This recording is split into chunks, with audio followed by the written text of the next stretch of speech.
Thanks for listening to Games by Design. I'm Zach, and I'm joined by Nick Uh, and Noah. Hey. And together we try to make video games. And today we're going to be talking about role playing and Civilization 5, which don't seem to go together, but that's where my brain went. So my first question for you guys is, what do you think of when you hear the word like role playing? I'm talking about like the act of role playing, not necessarily like a game that has the label. What is that action like for you guys? Just try to describe that and define that for me. it's when you make a decision based on what you think a character would do, as opposed to what you would do or what you would want to do, and not necessarily like optimally, like make a choice that isn't you. Yeah. So in the sense that you're taking on a role, you're playing the role of the character that you're playing in this game, and you're like making decisions based on what that character would do. Yeah. So for instance, if we're taking like Dungeons and Dragons, if I make Beezle Spees the gnome, and he's a gnome, he finds some mushrooms in the forest, he's probably going to eat them. I would never do that, but that's the appropriate decision for Beezle Spees. So it's role playing in that you would do suboptimal things sometimes in service of playing that character consistently. Yeah, I think so. Yeah, that makes sense for you actually. When I play games with you, like Crusader Kings and stuff like that, like you do the fun thing or the character appropriate thing most of the time. Yeah, I think I'm inclined to agree with you too. You were gonna say something, though? Yeah, it's interesting actually that you say that, Nick. The first thing that sprang to my mind was that, I mean, yes, I think like role playing fundamentally is like, making a choice that is narrative as opposed to, mechanical, especially when it comes to like games. But when you're talking about like making choices or decisions that further the narrative, I think sometimes I think it's interesting because I think a lot of people actually approach like role playing and role playing games excited to insert themselves into a situation as opposed to play other people. Do you feel like when you play games, rarely do what you think you would do and more what this character that has been predefined or the character that you have defined would do? Actually, when I play The Witcher, I do play it like, what would I do in this situation? So that's it. That's a good point. Because I wrestle with those moral dilemmas as if they were my own. I don't know. It depends on the game. Sounds like it depends. Yeah, Crusader Kings, and it's a little different. It's interesting because it makes me think. This conversation made me think of Stanislavski or whatever, right? So which is the great Russian acting teacher. He talks about you imagine it's the magic if or whatever is I think the way it's usually translated in English, but it's like you imagine that you are that character and then you act as if you were that character. Playing a game is a bit different than acting in the sense that like in acting you play the character as if you were that character, And well, maybe it's not so different. I was going to say the difference is that, with a game, you can say if I was Geralt, if I was making the decisions of Geralt or whatever, this is how I would play it. I was a bit rambling off kind of a weird direction, but like I guess that's kind of what I'm thinking of when I think of inserting myself into the character. Or inserting myself into the game as a role player. Like if I was, Bleeblesmeep the gnome or Geralt the Witcher or whatever, like it's like my version of that. Like it's a mix of me and that person. Yeah, I think sometimes, I swear we talk about D&D in every single one of these episodes, but it's so interesting because it's so fundamental to what we talk about a lot of the time, or at least it's related. I feel that sometimes when I'm given a blank slate of a character, whether it's in a game or a tabletop game, I am more likely to go further into that character and be less of myself. But when I am given a character that is already established, whether it's Geralt or in Cyberpunk 27, or a game like that, I feel that I more often use my own morals as opposed to this character that I've drummed up, as it were. That's interesting. So you're saying that like if there's a predefined character that you're more likely to be more of yourself, is that what you're saying? I think so, yeah, because I feel like there's less, I kind of know that the narrative's going to be interesting regardless, and so I feel less inclined to do things that I feel are interesting and more inclined to do things that I feel are right. Because I know that the narrative is going to take its because it's written. If you're playing D&D or even Crusader Kings, there's so many variables and there's so many ways that this could go, and it's entirely dependent on what you do and what you say. If I'm playing something like most role-playing games already have predefined paths, And so I don't really have to worry about, oh, is this going to be the interesting narrative? More often than not, I feel like in that sense, I'm often just like, okay, well, what do I feel like is right? And sometimes I think I prefer that when it comes to playing video games is sort of like, well, I'd rather just apply my own morals than, I don't know. But then again, sometimes it's fun to play Skyrim and just be like, well, okay, I'm just going to be a monster that's doing all of these monster things because that's just what this character is. So I don't know. This is interesting because I feel like a lot of it depends on the game. It's really, I don't know, it's kind of unexpected. I would think that you would say like the more defined the character is, the more you put yourself into it versus the less defined it is, like in Skyrim or something. The more you invent the character and play that character rather than putting yourself in it. That's interesting. Yeah. Side note, what is this trading sequence we're witnessing right now? I was just going around the world seeing if anybody had money to see. I'm hurting for money. You can see in the top right corner when it goes back to the interface, and trying to like give away some luxuries to get money from people. I'm not the best at this game. I really quite have enjoyed it, but it's kind of the reason that I brought up not Crusader Kings, but Civilization 5 is that I started playing Civ when I was a kid, and I played as like a role-playing game first, rather than a strategy game. I don't like optimize everything. I try to optimize to a certain extent, but like I'm also like, well, I want to play Genghis Khan, which is what I'm doing right now, and play like Genghis Khan because I think that would be fun. All right, well, let's talk about like what's the appeal to you of role playing in a game. I'm going to start by saying what I don't like, because that's easier. Oh, I love starting that way. But my least favorite thing in the world is when a game will mask itself as a role playing game, or not mask. That's a little harsh, but when a game calls itself a role playing game, but your actions really don't have any lasting or legitimate consequences on the world or the characters, when it sort of gives you these branching paths but then redirects you to the same one with just tiny little differences. And I understand that that's asking a lot of a game and game developers, because that is a ton of work. But I think that there have been very few games where I actually feel like my choices really mean something. And there's definitely been quite a few that have, again, The Witcher. Heck, even a game like Dying Light 2, which I have such weird feelings about.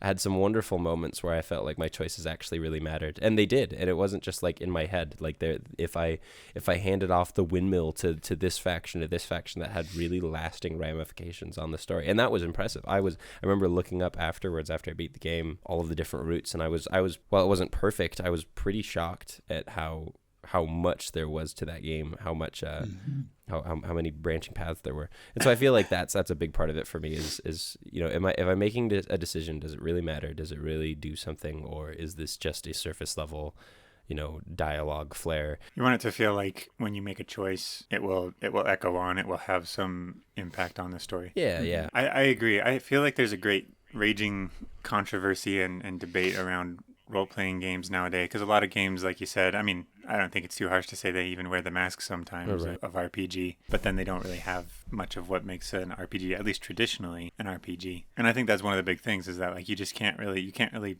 pull the game in any particular way. It's interesting that we just use the term RPG or role-playing game or role-playing to mean that, but that's the thing, is that I think there's a confusion of terms and a disagreement about what that means, at least between players and developers, at least in one of the other things that I think is really important to me in a role-playing game, at least in choices and decision making, because that is fundamentally like what it is, more than the fact that the choices mean something, that the choices are different, are distinctly different. I full disclosure, I have not played the new Dragon Age Veilguard game. I've seen enough of it and have watched enough that I found myself so disappointed that you cannot be evil, because that was a huge selling point of BioWare games, and it was a huge thing in the older games, was that like you could really, it wasn't just that you were mean or unpleasant, it was that you could really be a nasty, awful person, or you could be a total saint, and that had varied, and even if that was just dialogue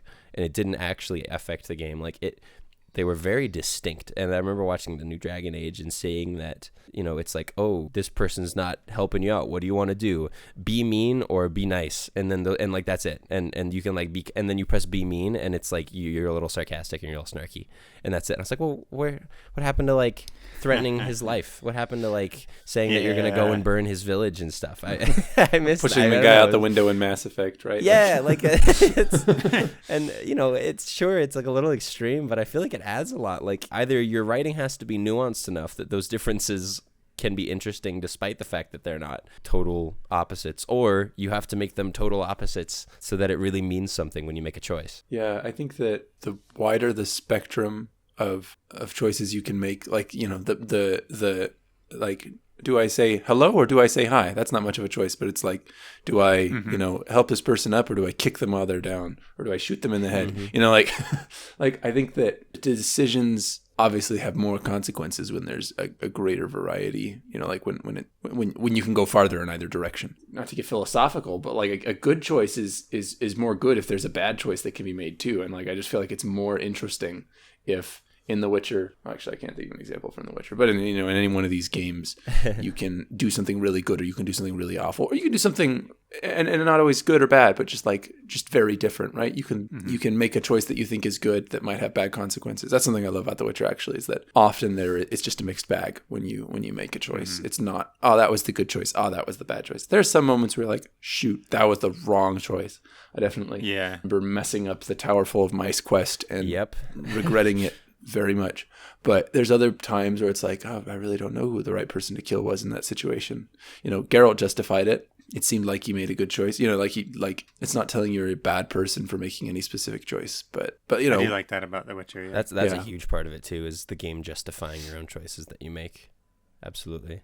It's like, it doesn't, at least in The Witcher, it doesn't judge you for your choices. Like, it's like, okay, yeah, I see why you made that, and then it kind of just ends there. You know, it gives you all the natural consequences of it. Yeah, no, like, these people died, this whole village got slaughtered or whatever. But it's like, yeah, but I see why you made that choice, and then the game moves on. So on in a different direction, I wonder if there are times, because we've talked about the fact that I sometimes play games suboptimally, like Crusader Kings. I wonder if there's times that you guys ever are compelled to make an objectively poorer choice for the sake of a more interesting narrative.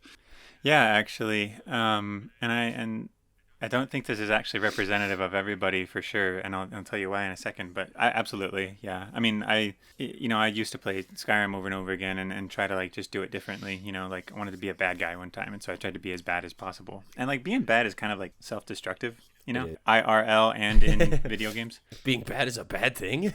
Being bad is bad. This has been Games by Design. Join us next week. Releasing Being Good is Not Bad. I can't wait for our game to win Game of the Year, guys. But I was talking to, it was funny, I was around the same time that I had started playing Skyrim or whatever, I met a person who was talking about the right way to play Skyrim. And they were saying, what you do is you do this quest so that you can get this sword, which is the most powerful sword. And then you do this quest so you can get the horse, you know, the Dark Brotherhood horse. Or whatever. It's like, yeah. And you just go through and get, he's just got like this checklist. Like, he's like, this is just how you play Skyrim for optimal, like, this is how you play Skyrim. He didn't even qualify. This is just the best way to play Skyrim.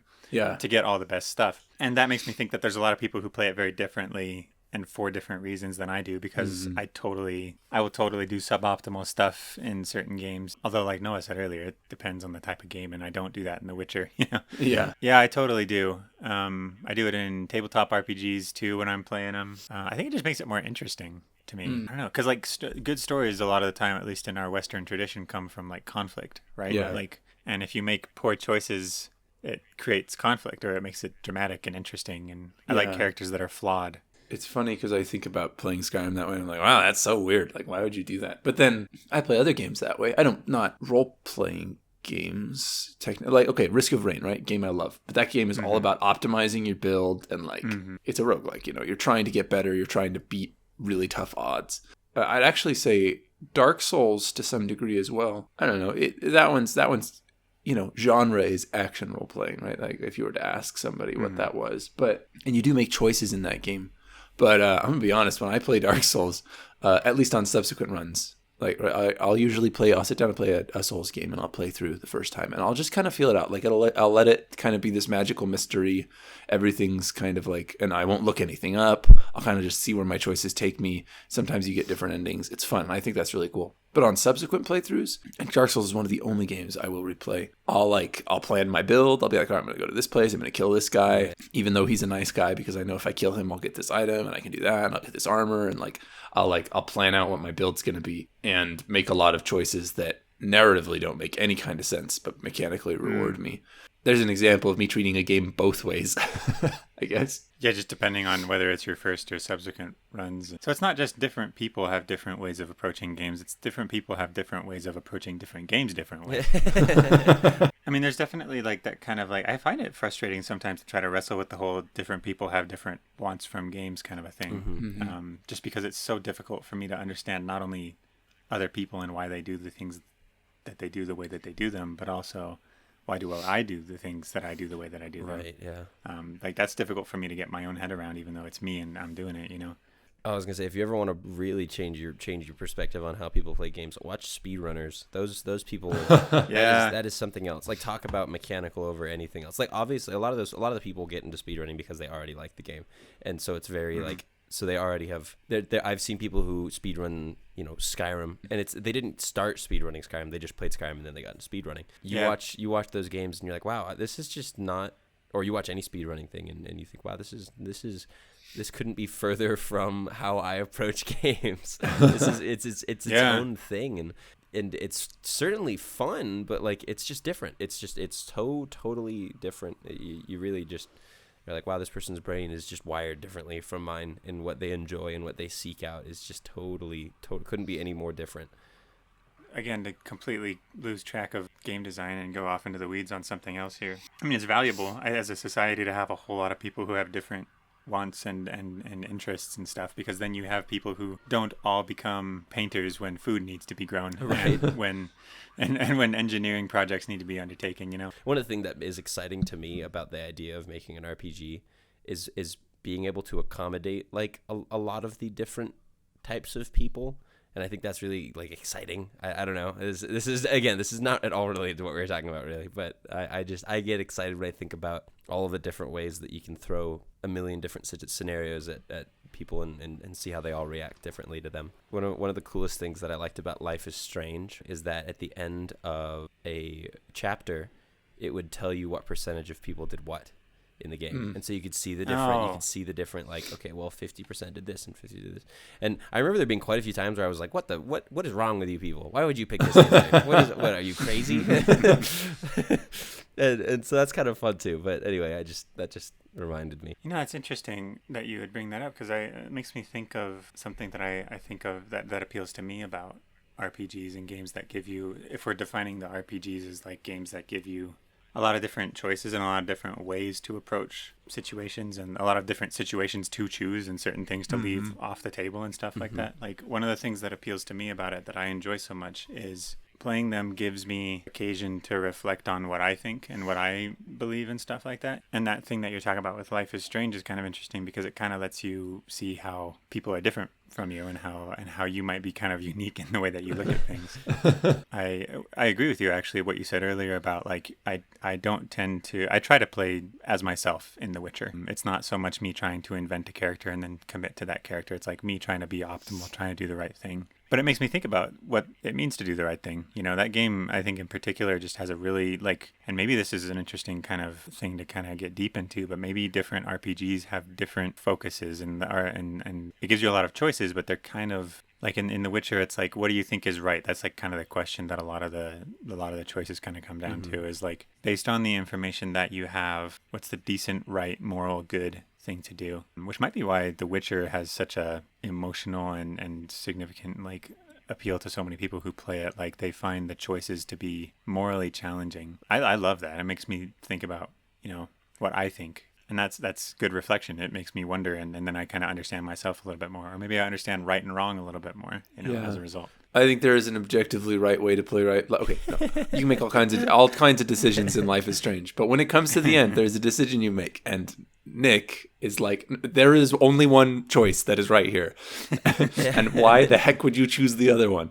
And then I watched the stats at the end of the game and see how many people picked the other one. I was like, all right, well, I clearly have to re-examine my biases. I still think it's right, but clearly a lot of other people feel very differently about it, and so it's just, I think there's a lot of value in that. Like, something that I think RPGs have the unique ability to do is make you really look at yourself and examine your thought processes and stuff. But that's what happened to me when I was playing The Witcher. I was examining my thought processes and stuff, and something would happen, something bad would happen, and and I kind of came away with two kind of big takeaways when this kind of thing would happen in the game to me over and over and over again. You know, sometimes I was like, okay, I needed to think about that a little bit more before I made that choice. Like what I realized here was I need to, like, the information was there for me. I knew I could have figured that out if I just thought about it, or like gave it its due time to think and chew on it before I made the choice, and I could have got a better outcome. And on the other kind of takeaway that I would often have is like I would feel bad because something terrible would happen, you know, Right. because The Witcher is just like a brutal game sometimes, and horrible things happen, and these horrible things would happen, and I would say, oh man, did I do the right thing? And I would think about it, and I would say, yeah, I think I did do the right thing. But I'm glad that it made me think about it. And also, sometimes bad things just happen even if you do the right thing, you know? Yeah. Yeah. I thought that was really valuable. I think that's why I like The Witcher so much is like really it kind of comes down to that for me. It's like just kind of challenges the way you approach problems and how you think about right and wrong and what that means.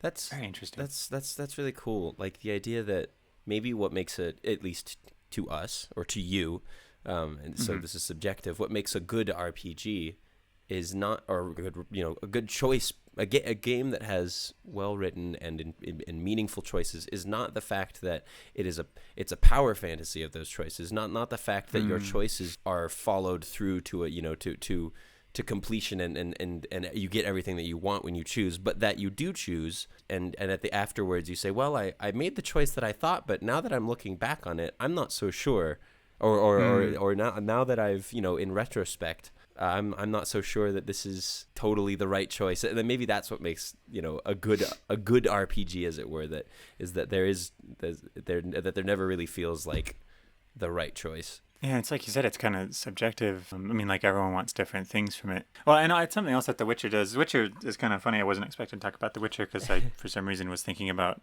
just other types of RPGs. But Civilization about it a 5, lot. apparently. Yeah, like Civilization 5.